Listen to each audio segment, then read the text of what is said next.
वासुदेवाय। ओम नमो भगवते वासुदेवाय। ओम नमो भगवते वासुदेवाय। नारायणं नमस्कृत्य नारायणं नमस्कृत्य नरं चैव नरोत्तमं नरं चैव नरोत्तमं देवीं सरस्वतीं व्यासं देवीं सरस्वतीं व्यासा ततो जयमुदीरये ततो जयमुदीरये। नष्टायेषु अभद्रेषु नष्टायेषु अभद्रेषु नित्यं भागवत सेवया नित्यं भागवत सेवया भगवती उत्तम श्लोके भगवती उत्तम श्लोके भक्तिर्भवति नैष्टिकी। भक्तिर्भवति नैष्टिकी। ग्रंथ श्रीमद् भागवतम की भक्ति रसामृत सिंधु की श्री गोस्वामी पाद की। तो भक्ति रसामृत सिंधु अध्याय 10 आज हम शुरू करेंगे। तो बहुत समय के बाद हम इसको कर रहे हैं। तो 9वां अध्याय हमने कंप्लीट किया था। भक्ति के सिद्धांतों पर आगे विचार। तो अध्याय के अलग अलग नाम अवश्य हैं, लेकिन सबका उद्देश्य यही है कि कैसे हमने अपनी भक्ति को आगे बढ़ाना है। भक्ति के क्या क्या सिद्धांत हैं, भक्ति के क्या क्या नियम हैं, भक्ति के क्या क्या भाव हैं, भक्ति के क्या क्या रस हैं। ये बस इन्हीं के ऊपर आधारित ये भक्ति रसामृत सिंधु है। अर्थात भक्ति से प्राप्त होने वाले रस का सिंधु समुद्र है ये। तो जो भक्ति से हमें रस प्राप्त होता है वो कैसे कैसे प्राप्त हो सकता है, ये रूप गोस्वामी पाद ने हमें समझाने का प्रयास किया है इस पुस्तक के माध्यम से। तो अब अध्याय 10 में, अध्याय का नाम है श्रवण तथा स्मरण की विधियां, कि हमें क्या करना है, कि भगवान उद्देश्य क्या है, लक्ष्य क्या है। कृष्ण प्रेम प्राप्त करना हमारा लक्ष्य है, और उस लक्ष्य को प्राप्त करने के लिए क्या करना होगा, कि जो जिसकी सेवा करता है, गुरु महाराज क्या कहते हैं, जो जिसकी सेवा करता है उसी का प्रेम प्राप्त करता है। तो इसका मतलब क्या है, अगर लक्ष्य कृष्ण प्रेम प्राप्त करने का है तो भगवान की सेवा करनी पड़ेगी। तो लेकिन हमारी तो सेवा की इच्छा ही नहीं होती, तो कैसे सेवा करें। हमें तो सेवा समझ में ही नहीं आती, तो कैसे सेवा करें, है ना। सेवा तो व्यक्ति तब कर सकता है या तो उसकी इच्छा हो सेवा करने की, इच्छा हो भी तो सेवा मुझे समझ ही नहीं आती, या फिर सेवा के होती नहीं है मेरे से, मेरे अंदर इच्छा नहीं है सेवा करने की, है ना। तो कैसे सेवा करें, तो कैसे इस इच्छा को जागृत करें, कैसे ये सेवा समझ में आए, कैसे हम सेवा कर पाए, ये उसके लिए ये विधियां बताई गई है ना। जिसमें सबसे बड़ी पहली विधि क्या है, श्रवण है। कि जैसे जैसे हम भगवान के बारे में सुनेंगे वैसे वैसे हमें भगवान की सेवा समझ में आने लगेगी, है ना। क्यों, क्योंकि वैसे वैसे शुद्धिकरण होने लग जाएगा। भगवान कहते हैं तेषाम सतत युक्ता नाम भजताम प्रीति पूर्वकम ददामी बुद्धि योगम तम येन मामो बयान्ति ते। कि जो लगातार और प्रीति पूर्वक मेरा भजन करता है, मेरा नाम लेता है, मेरा भजन करता है, मेरे बारे में सुनता है, तो उसको क्या ददामी बुद्धि, उसको मैं ऐसी बुद्धि देता हूँ कि उसको समझ में आने लगता है कि अब मेरे तक कैसे पहुंचना है, कैसे कैसे मेरी सेवा करनी है। तो उसे जब वो जो लगातार और प्रीति पूर्वक मेरा भजन करता है, मुझे मेरे बारे में सुनता है, सुनने से क्या है, हम जिसके बारे में भी सुनते हैं उसके साथ एक संबंध स्थापित हो जाता है। हम किसी फिल्म के हीरो हीरोइन के बारे में सुने, किसी कईयों को बड़ी रुचि होती है, सबके बॉलीवुड के हीरो हीरोइंस के बारे में जानकारी रखने की, कईयों को क्रिकेटर्स के बारे में जानकारी रखने की, कईयों को लीडर्स के बारे, पॉलिटिशियंस के बारे में जानकारी रखने की। तो ये अगर जिसके बारे में भी हम सुनेंगे उसी के साथ ही हमारा संबंध स्थापित होगा।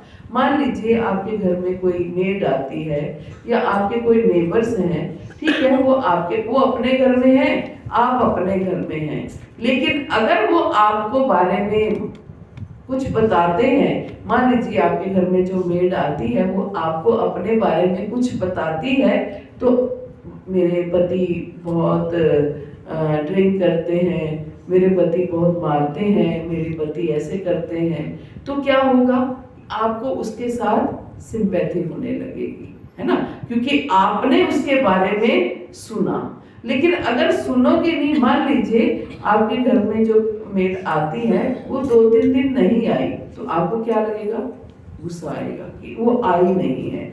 लेकिन जैसे ही हम उसके बारे में सुनेंगे कि वो क्यों नहीं आई, है ना, उसका कोई ऐसा रीजन होगा, तो हमें उसके साथ गट्सी होने लगेगी, उसके साथ सिंपैथी होने लगेगी। तो ये क्या है, सुनने से हमारा उसका और हमारे संबंध में परिवर्तन आ गया, केवल उसको सुनने मात्र से।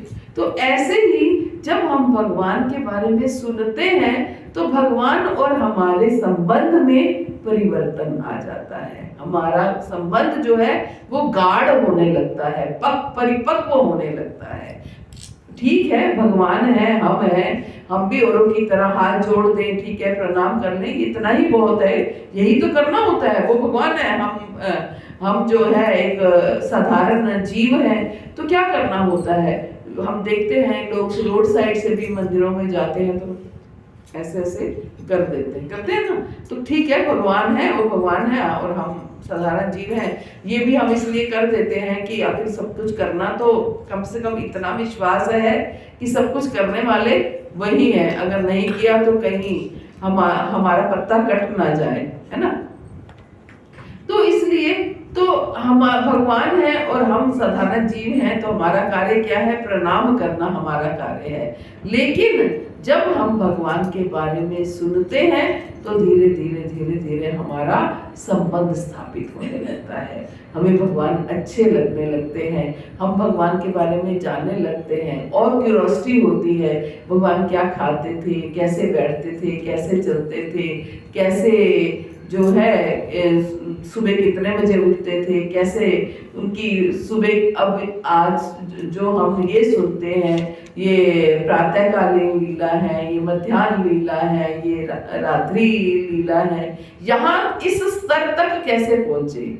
आज ये लीलाएं समझ में आने लगी, ये प्रातःकालीन लीला है, ये मध्याह्न लीला है, ये रात्रि की लीला है, तो इस स्तर तक कैसे पहुंचे, है ना। जो नए भक्त आते हैं क्या वो इन बातों को समझते हैं क्या कि ये प्रातःकालीन लीला है, ये मध्याह्न लीला है, ये रात्रि की लीला है, नहीं समझते। कैसे समझने लगे, पहले धीरे धीरे सुनना शुरू किया।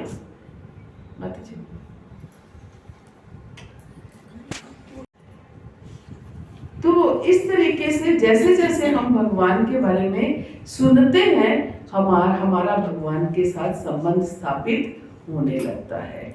ये एक श्रवण, इसलिए श्रवण को नवदा भक्ति में से सबसे पहला नाम दिया गया है। क्या है नवदा भक्ति? श्रवणम कीर्तनम विष्णु स्मरणम पाद सेवनम अर्चनम वंदनम दास्यम साख्यम आधुनियतनम, ये हमारी नवदा भक्ति है। और नवदा भक्ति को आप ये सोचिए कि भगवान ने स्वयं प्रहलाद महाराज को दिया। भगवान नरसिंह देव के रूप में जब आए तो प्रहलाद महाराज ने अपने जो सहपाठी थे उनको दिया, और शबरी को भगवान राम ने स्वयं नवदा भक्ति का पाठ पढ़ाया, है ना। तो इसका मतलब क्या है, भगवान राम ने भी नवदा भक्ति में से श्रवण को सबसे ज्यादा महत्व दिया है, और उधर प्रहलाद महाराज ने भी नवदा भक्ति में श्रवण को सबसे ज्यादा महत्व दिया है। तो श्रवण जो है ये बहुत महत्वपूर्ण है। तो इसलिए इसलिए जैसे ही कोई इस्कॉन में आता है, हमारे साथ जुड़ता है, तो हम क्या कहते हैं सबसे पहले कि बस हम सुनो सुनो, है ना। सुनने से माला भी भले ही बाद में करो, लेकिन पहले सुनो। किस लिए? सुनने से आपके अंदर अपने आप भगवान का नाम लेने की इच्छा जागृत हो जाएगी। जैसे जैसे सुनोगे वैसे वैसे इच्छा जागृत हो जाएगी। सुनने से ये इच्छा होगी कि मैं और कैसे भगवान के करीब पहुंच सकती हूँ, मैं और कैसे भगवान के पास नजदीक पहुंच सकती हूँ। तो सुनने मात्र से ही ये इच्छा जागृत होगी। तो इसलिए श्रवण जो है ये बहुत आवश्यक है। रुक्मिणी महारानी ने भगवान के बारे में सुन सुनकर, देखा नहीं था कभी कृष्ण को, केवल सुनने मात्र से, सुन सुन करके ही उनके अंदर ये इच्छा जागृत हो गई कि मैं कैसे जो है वो मुझे कृष्ण से ही विवाह करना है। केवल भगवान की लीलाओं को सुना और सुनने मात्र से उनमें आसक्ति होने लगी, और सुन सुन के ही उनकी इच्छा ये हुई कि मैं उनसे विवाह करूं। मुझे याद है कि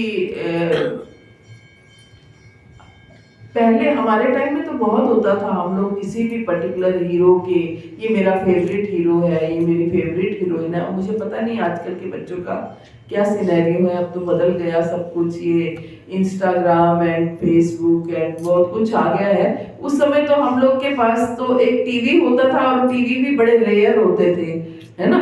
टीवी भी कॉमनली अवेलेबल नहीं था कि रोज घर में टीवी है और रोज चल रहा है, ऐसा नहीं होता था। नए नए टीवी उस समय आए थे तो बड़ा अच्छा लगता था, एक फेवरेट हीरो हो जाता था। वो भी ब्लैक एंड व्हाइट होते थे, है ना। तो एक फेवरेट हीरो बना लिए जाते थे, तो फिर उस हीरो के बारे में बड़ी जानकारी करने की इच्छा होती थी। फिर लड़कियां सपने देखने लगती थी कि कब मैं इस हीरो से मिलूंगी, कब मैं उससे बातचीत करूंगी, कोई मिलेगा तो उससे ऑटोग्राफ लिए जाते थे। और यहाँ तक कि ये सपने, मेरी एक फ्रेंड थी, वो हमेशा ये सपना देखा करती थी कि मुझे शादी करनी है तो राजेश खन्ना से करनी है, मुझे राजेश खन्ना बहुत पसंद है। तो इस लेवल तक का सुन सुन के प्रेम हो जाता था। पता था वो लेवल हमारा नहीं है, लेकिन फिर भी सुन सुन के प्रेम हो जाता था। तो ये है श्रवण। तो इसलिए श्रवण का बहुत महत्व है, लेकिन हम क्या श्रवण कर रहे हैं ये उसके ऊपर निर्भर करता है ना। श्रवण क्या हम बॉलीवुड हॉलीवुड कर रहे हैं, या भगवान की कथाओं को कर रहे हैं, भगवान की लीलाओं कथाओं का कर रहे हैं, ये अंतर है। तो भगवान के बारे में जब हम सुनते हैं तो ऐसे ही भगवान से हमें प्रेम हो जाता है। तो रूप गोस्वामी बहुत सुंदर बता रहे हैं, कृष्ण भावनामृत तथा भक्ति का शुभारंभ सुनने से होता है। कृष्ण भक्ति का शुभारंभ किससे होता है? सुनने से होता है, जिसे संस्कृत में श्रवणम कहा जाता है।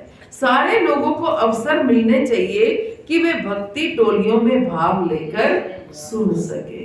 सब लोगों को ये अवसर मिलना चाहिए कि वो ग्रुप्स में जो है सुने, सबको ये अवसर मिलना चाहिए।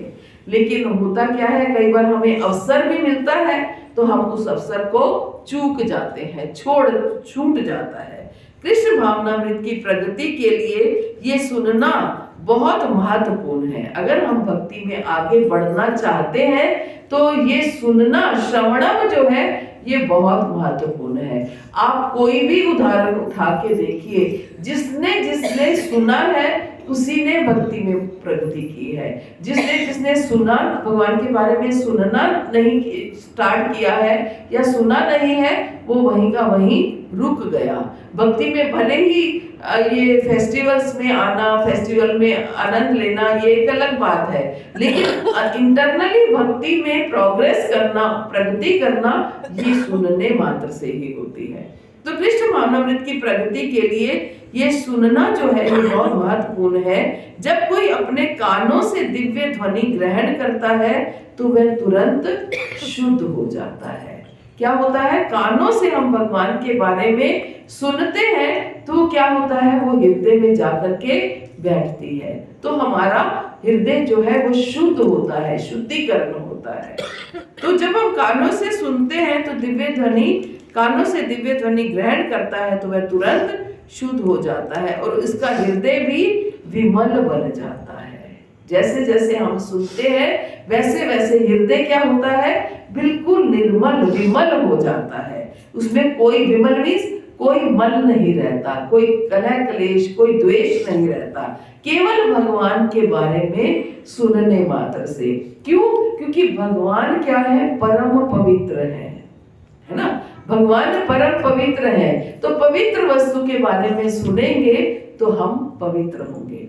आप ये देखिए कि अगर हमें कोई व्यक्ति, कोई हमारा जो बिल्कुल सगा संबंधी है या कोई एक नियर एंड डियर, ऐसा हमारा लंगोटिया यार जिसको कहते हैं, एक ऐसा मित्र है जो हमेशा हमारे साथ रहता है और वो बड़ा मैला कुचैला रहता है और वो मुझे रोज यही बोलता है कि मैं आज नहाई नहीं हूँ, आज मैंने ये नहीं किया, आज मैं वो नहीं किया।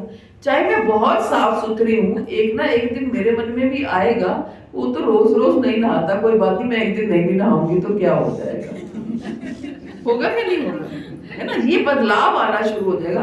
वो तो रोज ही नहीं नहाता, मैं तो रोज नहाती हूँ, फिर भी आज एक दिन अगर मेरा मन नहीं है या मेरे कोई ऐसी सर्कमस्टांसेस हो गए हैं, कोई बात नहीं, मैं एक दिन नहीं। क्यों?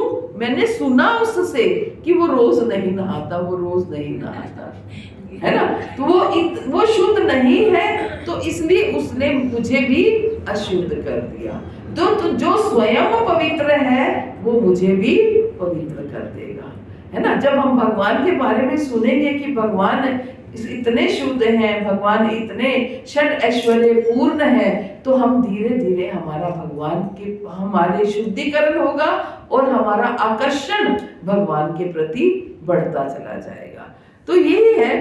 तो जब कोई अपने कानों से दिव्य ध्वनि ग्रहण करता है तो वो तुरंत शुद्ध हो जाता है और उसका हृदय भी विमल बन जाता है। हृदय से मल जो है वो धीरे धीरे समाप्त होने लगता है।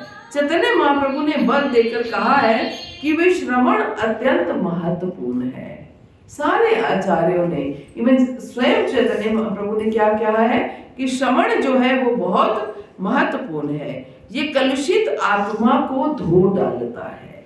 अगर हमारी आत्मा भी कलुषित हो गई है, कलह कली के कलमश से, कलयुग के कलमश से हमारी आत्मा कलुषित हो गई है, तो सुनने से वो धुल जाती है, उसकी सफाई हो जाती है।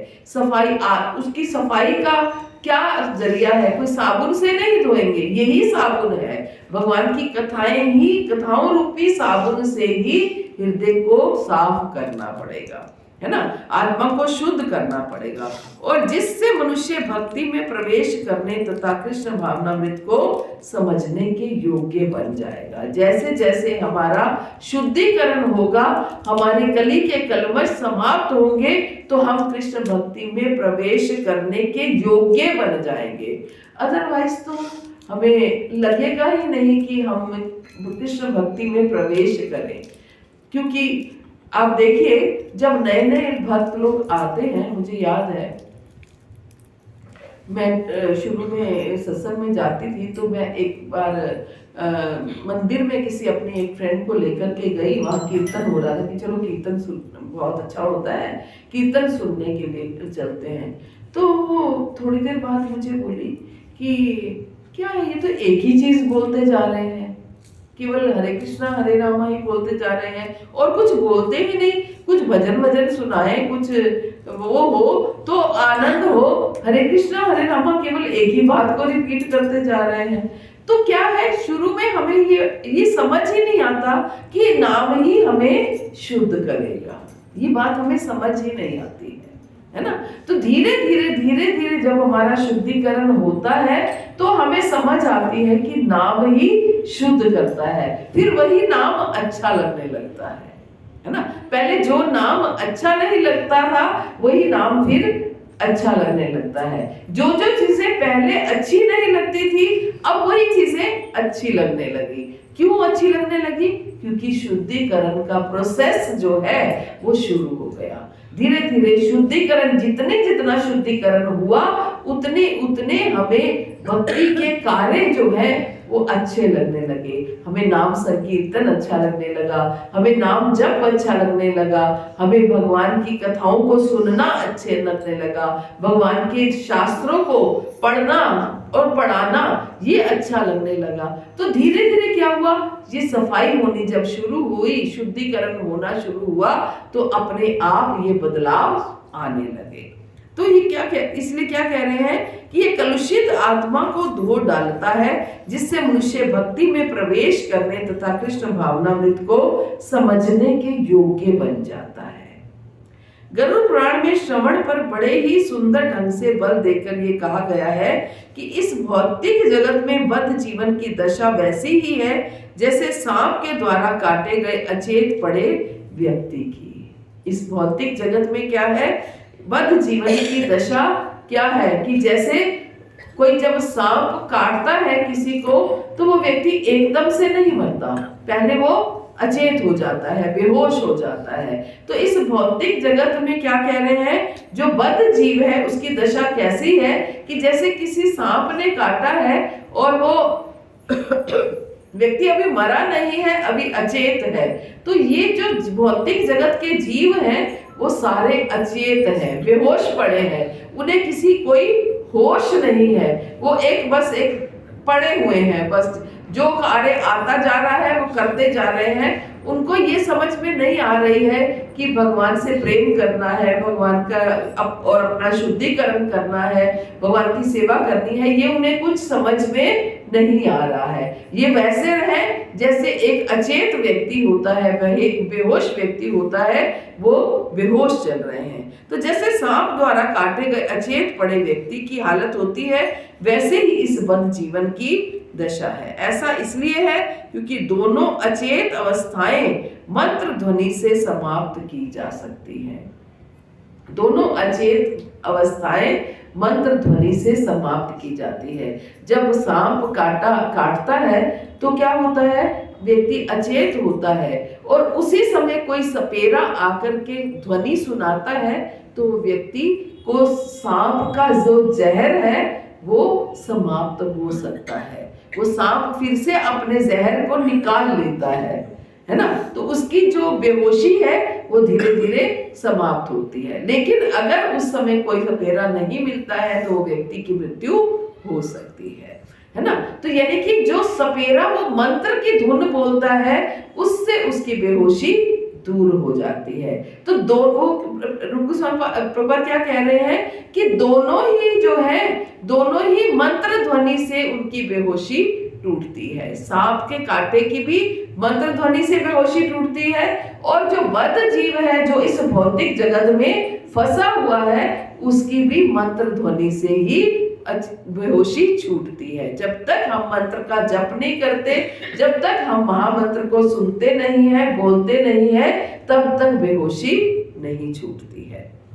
तब तक हम संसार की माया में इतने लिप्त रहते हैं कि हमें ये समझ ही नहीं आता कि हमने यहाँ से निकलना है। जो भी लोग भौतिक लोग हैं, आप उनके आगे बात करके देखिए, ये तो इन्होंने आडंबर बना रखा है, इस्कॉन वाले को आडंबर बना रखा है, ये माला करो, ये जप करो, ये कीर्तन करो, ये कुछ नहीं है। अपना खाओ पियो ऐश करो, घर के परिवार को देखो, अपने बच्चों को पालो, अपना ये करो। अरे भाई, जो भक्ति कर रहे हैं क्या वो बच्चे नहीं पाल रहे हैं क्या उनके बच्चे सड़कों पे घूम रहे हैं क्या?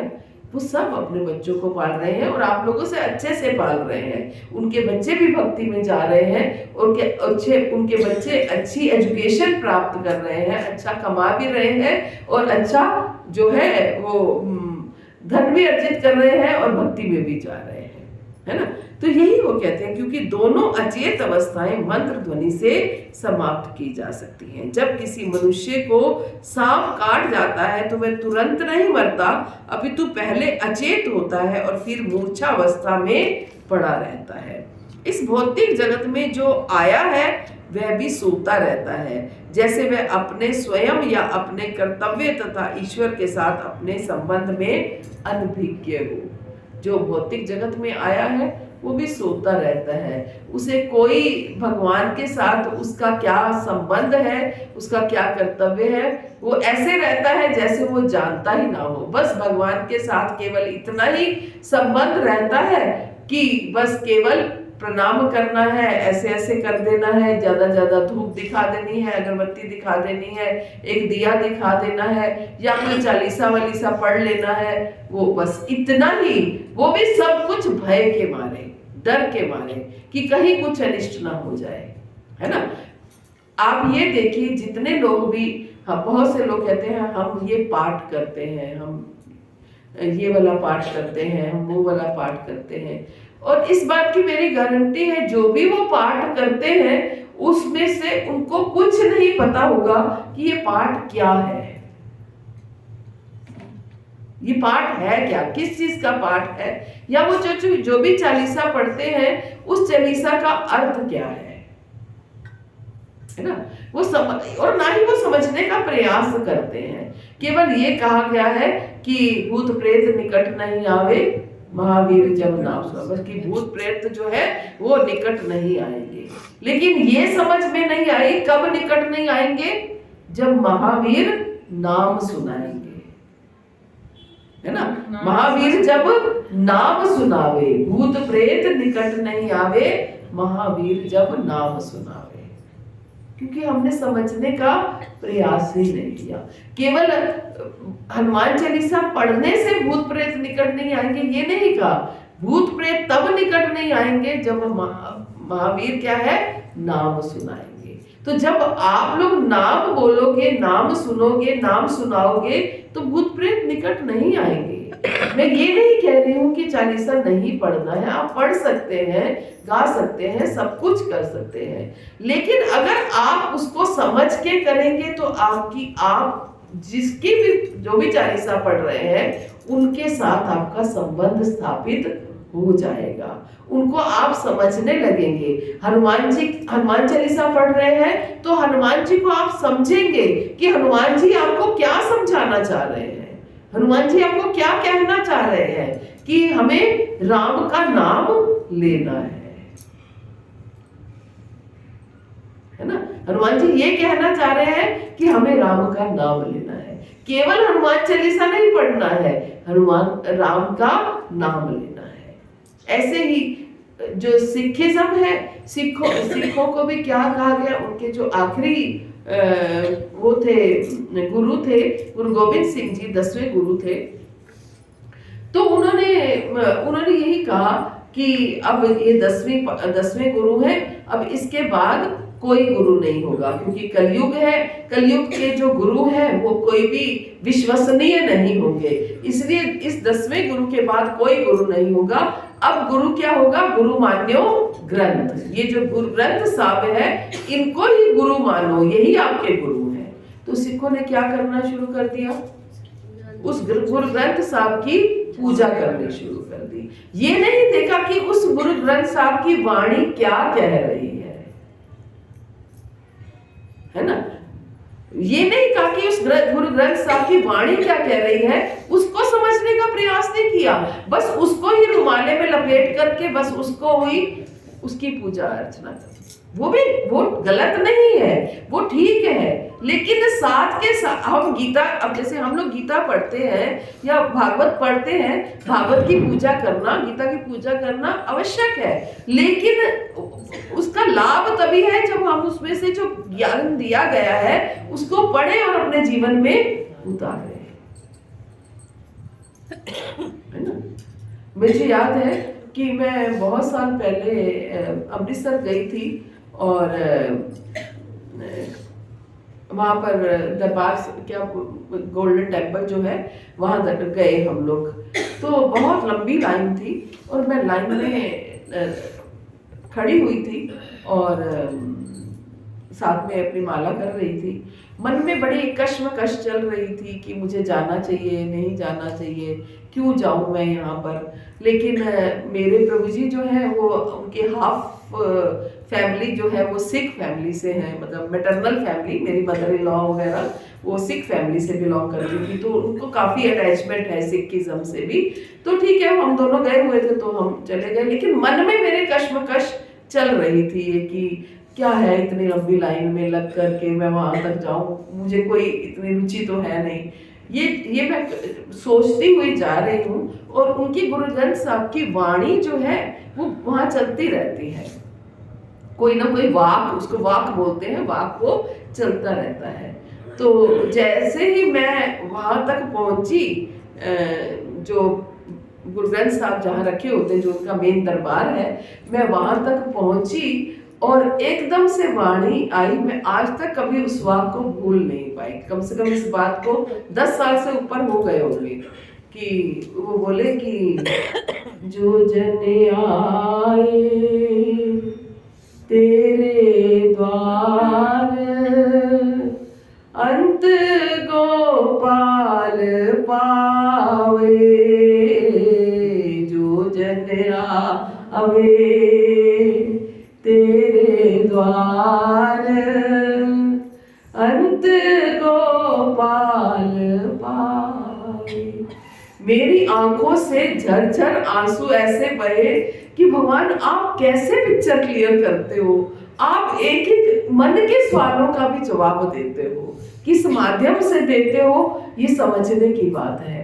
तो ये गुरु ग्रंथ साहब का ही वाक है जो मुझे वहां सुनाई दिया, लेकिन वो इस बात को नहीं समझते हैं। पूरे गुरु ग्रंथ साहब में कृष्ण, गोपाल, हरि, ये सारा राम, इनसे भरा हुआ है, लेकिन वो केवल उसकी। तो लाभ तभी है जब हम पूरा उसको समझे, है ना। हम श्रवण तो कर रहे हैं, लेकिन श्रवण को समझेंगे तभी हमारा शुद्धिकरण होगा, नहीं समझेंगे तो शुद्धिकरण नहीं होगा, है ना। केवल हमने पढ़ लिया कि श्रवण से शुद्धिकरण हुआ, हम भागवत सुनने चले गए और वक्ता कौन है ये भी नहीं देखा, और बैठे हैं, ऊँघ भी रहे हैं और नींद भी आ रही है, और बीच बीच में अगर पीछे कोई बातचीत कर रहा है तो ध्यान उधर भी जा रहा है, तो ये श्रवण नहीं है। श्रवण मीन्स आप पूर्ण रूप से कंसंट्रेशन से सुन रहे हैं और इतने सुन करके उसको समझने का प्रयास कर रहे हैं, और उससे प्रयास कर रहे हैं कि अब मैं इसको अपने जीवन में कैसे ला सकती हूँ, और अगर नहीं ला पा रही हूँ, उसमें कोई समस्या आ रही है लाने में, तो अपने सीनियर से, गुरु महाराज से, जो भी जब कभी भी हमें अवसर मिले तो हमें ये प्रश्न होते हैं कि महाराज हमने ये पढ़ा, ये सुना, और लेकिन इसको मैं अपने जीवन में नहीं ला पा रही हूँ, उसके लिए मुझे बताइए मैं क्या करूँ। ये प्रश्न होते हैं, है ना। तो ऐसे प्रश्नों को हमें लिख के रखना है, तो श्रवण इस लेवल का हो। तो यही कह रहे हैं कि इस भौतिक जगत में जब किसी मनुष्य को सांप काट जाता है तो वह तुरंत नहीं मरता, अपितु पहले अचेत होता है, फिर मूर्छावस्था में पड़ा रहता है। इस भौतिक जगत में जो आया है वह भी सोता रहता है, जैसे वह अपने स्वयं या अपने कर्तव्य तथा ईश्वर के साथ संबंध से अनभिज्ञ हो। वो जानता ही नहीं है। आधा जीवन, वो आधे से ज्यादा जीवन क्या, पूरा जीवन भी हम देखते हैं, हमारे बड़े बुजुर्ग घर में सबके हैं कि कई बार तो ऐसा होता है अंत समय तक भी वो ये समझ ही नहीं पाते कि करना क्या है, भगवान कौन है, भगवान की भक्ति करनी कैसी है, कि अब नवरात्रे आ गए ये कर लो, अब आ गया ये कर लो, अब ये आ गया गणपति उठाने हैं, अब ये, इसी में ही उलझे रहते हैं। अपने कंसेप्ट को कैसे क्लियर करेंगे, भगवान की भगवत्ता को कैसे जानेंगे, ये वो पूरा जीवन नहीं समझ पाते और ना ही वो जानना चाहते हैं। तो यही क्या कह रहे हैं कि ईश्वर के साथ अपने संबंध से अनभिज्ञ हो। अतः भौतिकतावादी जीवन का अर्थ है कि उसे माया रूपी सर्प ने काट लिया है। भौतिक जीवन का अर्थ क्या है कि उसे माया रूपी सर्प ने काट लिया है ना। हम जो लोग भी भौतिक जीवन में हैं, हमें भी सांप ने काटा है, माया रूपी सांप ने काटा है, और अभी अगर मंत्र नहीं खुला तो वो मृत्यु तक ले जाएगा। सांप काटता है, बेहोशी की कंडीशन में है, अगर सपेरा मंत्र नहीं बोलता तो व्यक्ति की मृत्यु हो जाती है। ऐसे ही अगर हम अभी बेहोशी में हैं, अभी मंत्र को अपने जीवन में प्रवेश नहीं दिया, एंट्री नहीं दी, नाम को अपने जीवन में एंट्री नहीं दी, तो वो हम मृत्यु तक पहुंच जाएंगे, पता ही नहीं चलेगा। कब मृत्यु का समय आ जाएगा, फिर ना जाने अगला जीवन मनुष्य का मिलेगा या नहीं मिलेगा। बस सोचते सोचते, सब में कमियां निकालते निकालते ही हमारा जीवन निकल जाएगा कि ये संस्था बुरी, ये संस्था अच्छी, ये संस्था अच्छी, ये संप्रदाय। अरे भाई, किसी के शरणागत तो हो, जो आपको अच्छा लगता है उसी के शरणागत हो जाओ, लेकिन एक की शरण में तो जाओ, ताकि आपको आपका ट्रैक मिले, आपको आपका रास्ता, आपका पथ जो है वो साफ साफ दिखाई दे, आपको समझ में आए कि आपको अब किस रास्ते पे चलना है ना। अतः भौतिकतावादी जीवन का अर्थ है कि उसे माया रूपी सर्प ने काट लिया है और वो कृष्ण भावना मृत के बिना मृत प्राय है। बिना कृष्ण भावना, कृष्ण भक्ति के बिना वो मृत प्राय है। अगर जीवन में कृष्ण भक्ति नहीं आई तो मृत मरे के समान है। सर्प से डसा गया तथा कथित मृत व्यक्ति किसी मंत्रोच्चार द्वारा पुनः जीवित हो सकता है। इन मंत्रों के पटु उच्चारण करता होते हैं जो ये चमत्कार कर सकते हैं।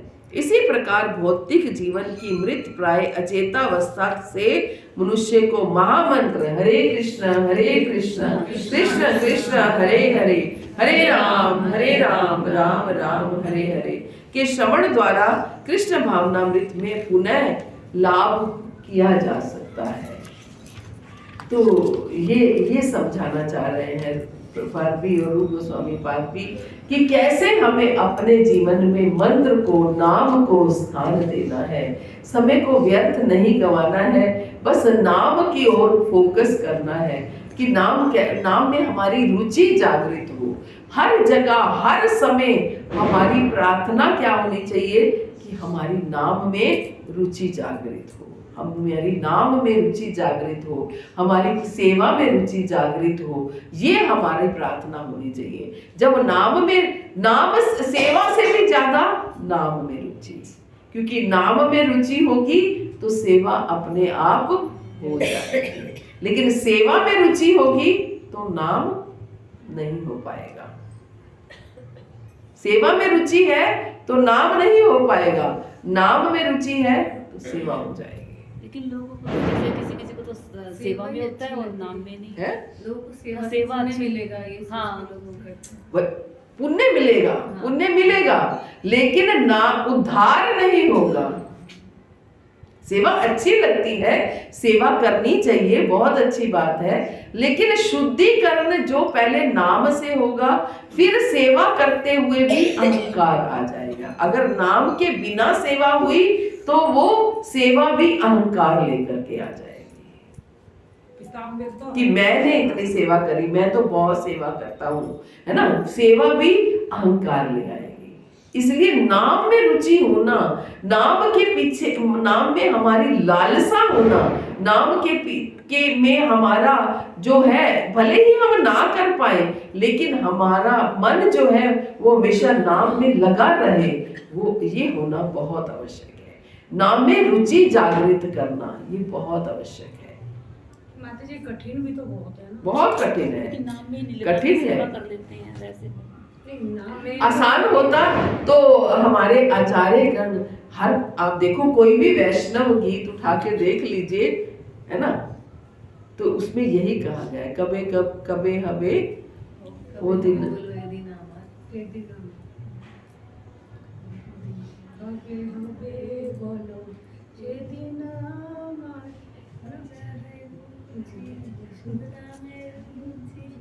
दिखाओ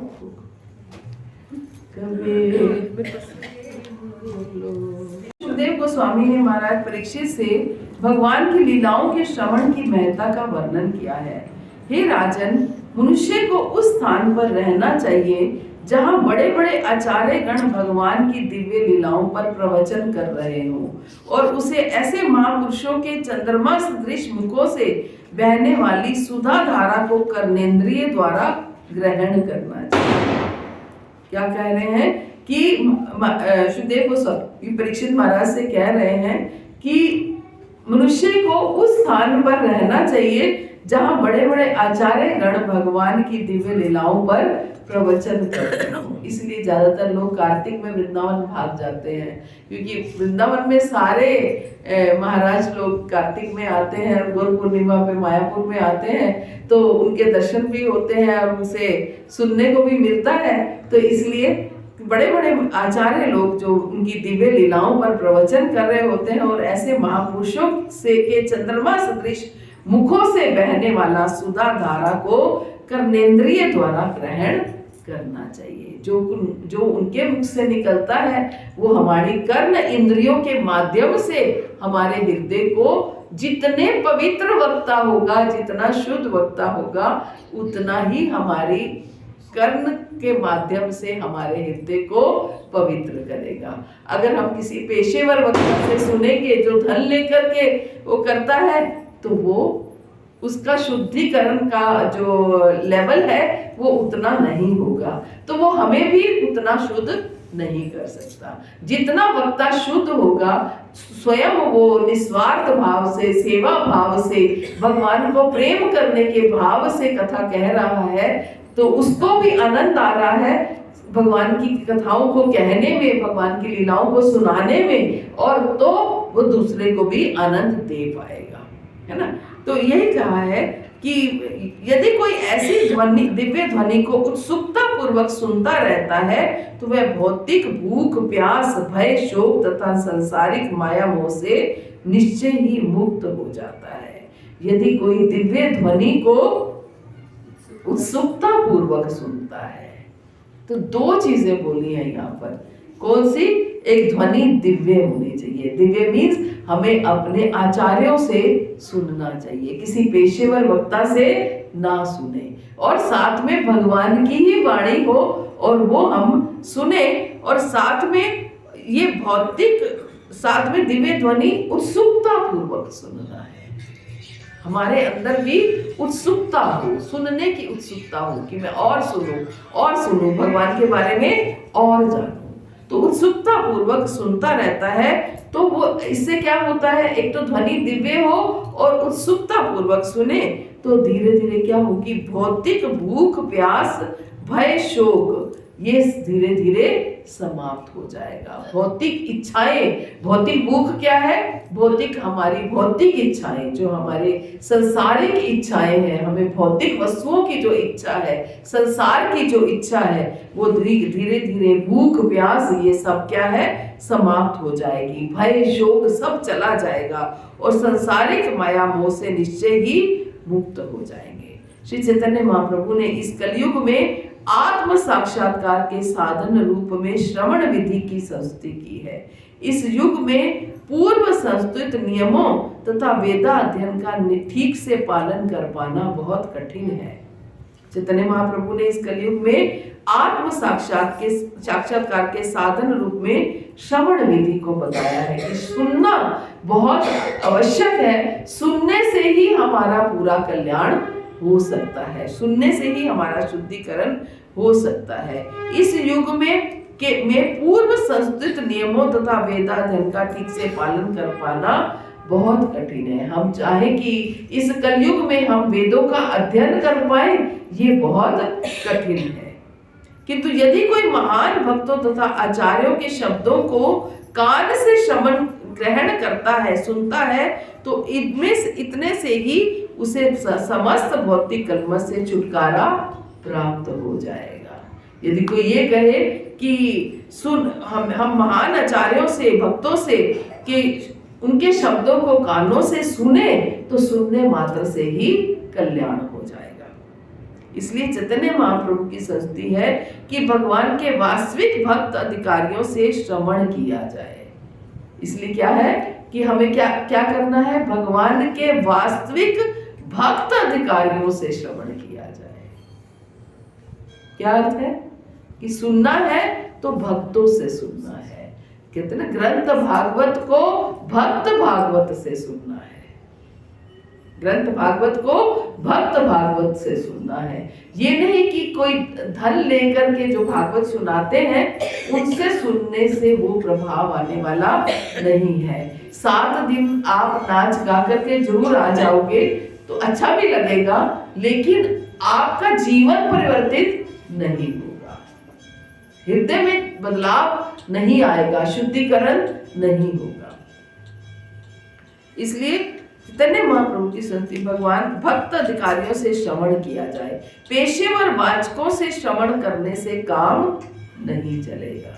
पेशेवर वाचक बार बार अलर्ट करते हैं प्रभुपाद की पेशेवर वाचकों से श्रवण करने से काम नहीं चलेगा। यदि हम वास्तविक स्वरूप सिद्ध व्यक्तियों से श्रवण करें तो हमारे कानों के भीतर वैसी ही सुधा धारा प्रवाहित होगी जैसी कि चंद्रलोक से बह रही है। हम भक्तों से सुने, जो भक्त जो है स्वरूप सिद्ध व्यक्तियों से श्रवण करें, जिन्होंने अपने स्वरूप को सिद्ध कर रखा है, जो वो जानते हैं कि वो क्या, उनका स्वरूप क्या है, उनका स्वरूप भगवान के दास है वो और भगवान की सेवा करना ही उनका जीवन का लक्ष्य है। जीवे स्वरूप हुए कृष्ण नित्य दास, जो अपने स्वरूप को जानते हैं कि वो भगवान के दास हैं और भगवान की सेवा करना उनके जीवन का लक्ष्य है। तो भगवान की सेवा करने हेतु ही वो भगवान की कथाओं को सुना रहे हैं, ना कि उन्होंने अपने जीवन पालन के लिए ये जरिया बना रखा है ना। अब हम कहेंगे तो उन बेचारों का घर कैसे चले, जो कथा करते हैं उनका घर कैसे चले, बताइए।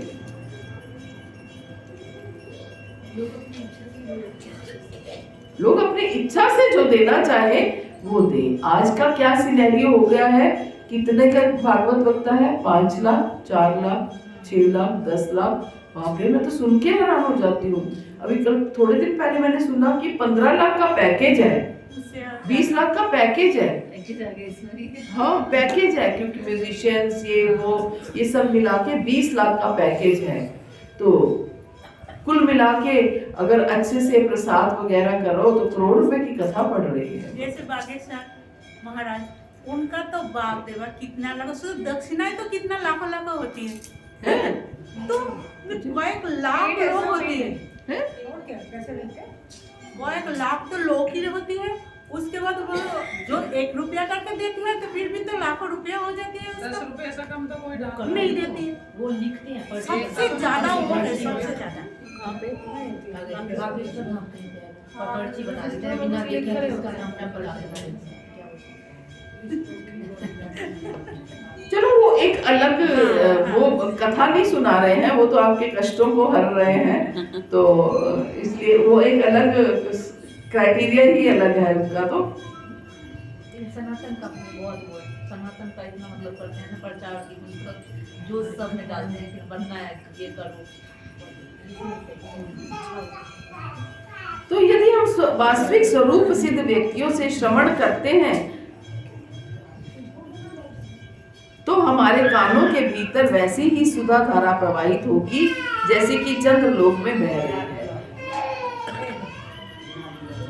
भगवद गीता में कहा गया है, कृष्ण भावना भावित होने पर भी भौतिकतावादी मनुष्य अपनी भौतिक लालसाओं को त्याग सकता है। जब तक कोई पूर्ण रूप से कृष्ण भक्ति में नहीं आता तब तक वो अपनी भौतिक लालसाओं को त्याग दे, ऐसा नहीं हो सकता। हम भौतिक इच्छाएं करते ही रहते हैं।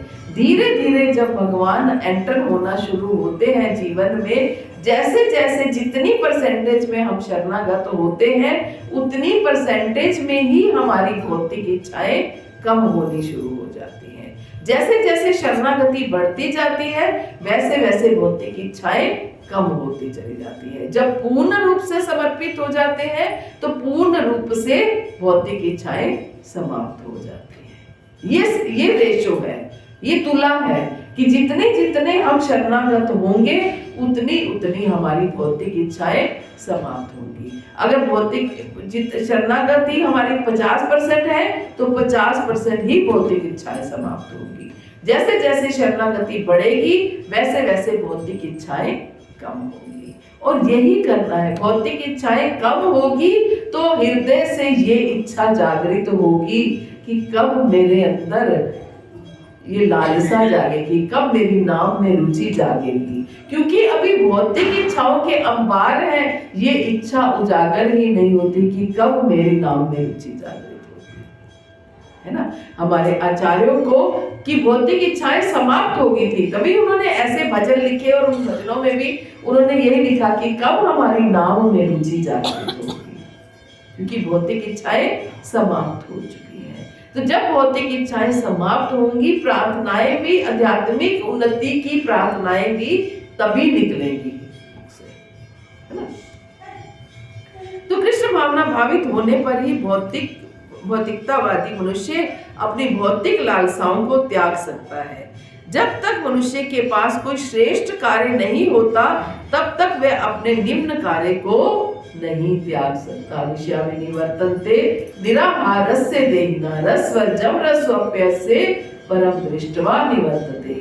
जब तक बेटर टेस्ट की कोई चीज नहीं होती, उत्तम रस नहीं होता, हल्का रस नहीं छोड़ता है। जब उच्च कार्य करने को होता है तो निम्न कार्य करते रहते हैं, है ना।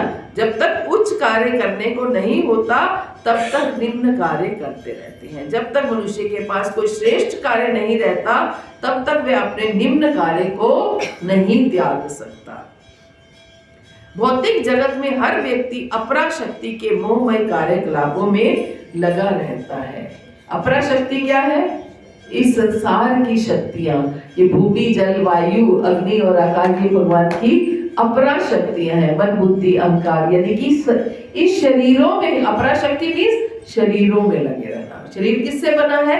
ये भौतिक शरीर, भूमि, जल, वायु, अग्नि, आकाश।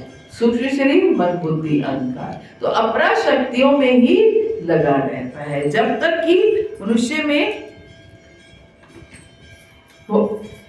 अपरा शक्ति के मोहमय कार्यकलापों में लगा रहता है, किंतु जब उसे कृष्ण की पराशक्ति के कार्यकलापों का आस्वादन करने का अवसर प्रदान किया जाता है तो वह अपनी तुच्छ वासनाओं को भूल जाता है। जब उसे भगवान की पराशक्तियों के बारे में कि पराशक्ति की कार्यकलापों का आस्वादन करने को मिलता है, भगवान की सेवा करने की अवसर मिलता है, भगवान की सेवा करने की इच्छा जागृत होती है, तो वो तुच्छ वासनाओं को, भौतिक वासनाओं को भूल जाता है।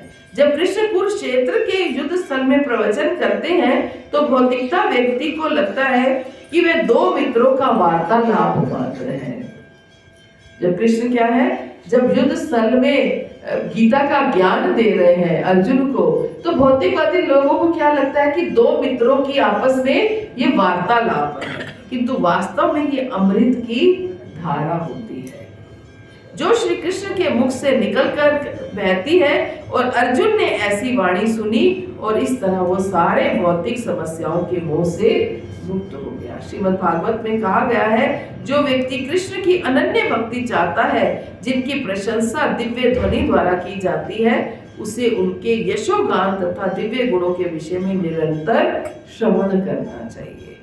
श्रीमद् भागवत में क्या कहा गया है? जो व्यक्ति कृष्ण की अनन्य भक्ति चाहता है, उसे उसकी जिसकी प्रशंसा दिव्य ध्वनि द्वारा की जाती है, उसे क्या करना चाहिए? यशोगान और दिव्य गुणों के विषय में निरंतर श्रवण करना चाहिए। जो चाहता है कि वो अनन्य भक्ति करे, केवल भगवान की भक्ति और किसी में ना हो, केवल कृष्ण भक्ति में रम जाए, उसे क्या करना चाहिए? भगवान के बारे में सुनना चाहिए। लेकिन सुनेगा वो तब जब वो चाहेगा कि वो अनन्य भक्ति करे, है ना। और इससे हृदय का समस्त प्रकार का अमंगल निश्चय ही नष्ट हो जाएगा। जब हम भगवान के बारे में सुनेंगे, धीरे धीरे अनन्य भक्ति में आएंगे और इससे क्या होगा? अमंगल जो है वो धीरे धीरे नष्ट हो जाएगा। तो सुनना कितना महत्वपूर्ण है। ये हमें बार बार हमारे आचार्य लोग समझाते हैं। लेकिन सुनने के साथ साथ हमारी सुनने की क्वालिटी क्या होनी चाहिए, इस चीज को हमें ध्यान देने की बात है कि क्वालिटी क्या है ना, कितनी तन्मयता से हम, कितने अच्छे से हम सुन रहे हैं, ये हमें ध्यान गीता मैराथन है ना आजकल, होने वाला है ना, तो मंदिर में इतना अच्छा